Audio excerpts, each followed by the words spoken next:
भिवू नको, मी तुझ्या पाठीशी आहे, असं श्री स्वामी समर्थजी म्हणून गेले. म्हणजे जिथं प्रकाश असतो ना तिथं अंधार नसतो. भीती आणि विश्वास एकत्र राहू शकत नाही. पॉझिटिव्हिटी आणि निगेटिव्ह एकत्र राहू शकत नाही. बऱ्याच वेळा पॉझिटिव्ह होतो, निगेटिव्ह होतो, पॉझिटिव्ह होतो, निगेटिव्ह होतो. नाही, मोटिवेशनने नाही, डिसिप्लिन, शिस्तीने तुमच्या आयुष्यात तुमचे हेल्थ सुधरल, तुमच्या घरातले नातेसंबंध सुधारतील, तुम्ही अशक्य कामं शक्य करून दाखवू शकतात.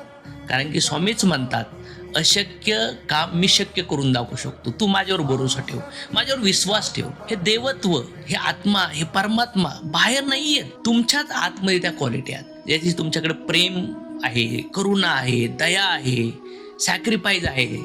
जेव्हा तुम्ही पॉझिटिव्ह व्हायब्रेशनमध्ये जिंदगी जगायला लागतात त्यावेळेस निगेटिव्हिटी येऊच शकत नाही. कारण की जिथं ज्ञान आहे तिथं अंधार येऊच शकत नाही. पण जिथं अज्ञान आहे ना तिथं भीती असन, अविश्वास असन, कंपॅरिझन असन, निंदा असन, लोकातले द्वेष बघणं असन.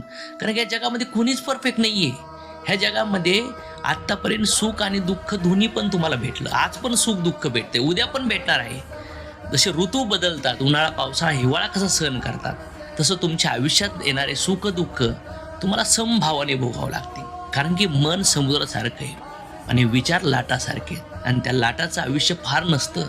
त्याच्यामुळं पॉझिटिव्ह आणि निगेटिव्ह विचाराचं पण आयुष्य जास्त काळ नसतं. कुठलीही परिस्थिती असून द्या, निघून जाईल.